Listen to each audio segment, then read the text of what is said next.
Hi guys, અમે ફરી video બનાવવા આવી ગયા છીએ, જેમાં કણવરજીના રીતથી બધી શાકભાજી વાવવામાં આવી છે. અને કાળા ભટા છે,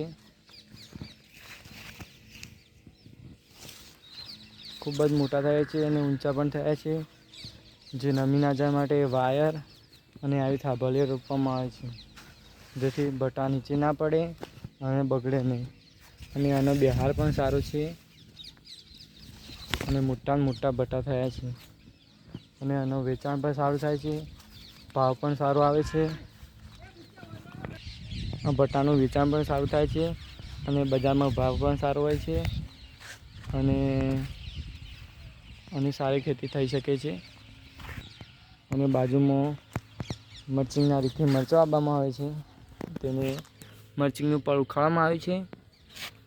અને મરચીમાં ગલગોટો આપવામાં આવે છે, જેથી મરચાંને વધારે કોઈ રોગ આવી શકે નહીં. અને આ ટપક પદ્ધતિ દ્વારા વાવવામાં આવે છે. મરચાંને આવી વરસાદ જવાથી અને વધારે તડકો ન પડવાથી અને ફૂલ પણ ખૂબ જ આવે છે અને મરચાં પણ ખૂબ જ આવે છે. ગલગોટાને ફૂલ આવી ગયા છે, જેથી મરચાંને કોઈ વધારે નુકસાન થતું નથી. આ મરચાં પણ ખૂબ જ મોટા થયા છે અને તેને પાળા કરવામાં આવે છે. અને મરચાંમાં નુકસાન પણ થાય છે. જે આ ડોકા છે, આ મરચાંમાં રોગ આવ્યા છે, આની કોઈ દવા નથી. તો જો મરચાંમાં આવું હોય તો તેને ચૂંટી દેવો, નહીંતર બધા ડોકા બગાડે. અને મરચીં કાઢવાથી ખૂબ જ નિંદા પણ વધી ગઈ છે, જેથી મરચાંને નુકસાન પણ થઈ શકે છે. અને આ મરચાં એવડા મોટા થયા છે કે ખૂબ જ મોટા થયા છે. અને મરચાં પણ આવે છે એને.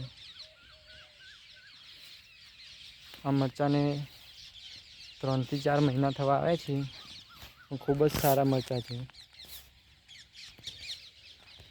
મરચીમાં સારા રીતે મરચાંનો વિકાસ થાય છે અને તેમાં જલ્દી કોઈ નીંદા પણ આવતું નથી.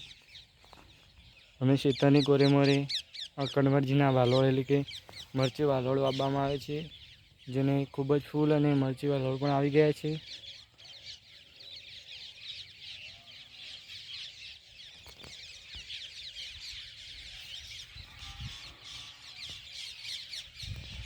ફૂલે ખૂબ જ સરસ આવે છે અને આમાં પણ કોઈ બગાડ નથી.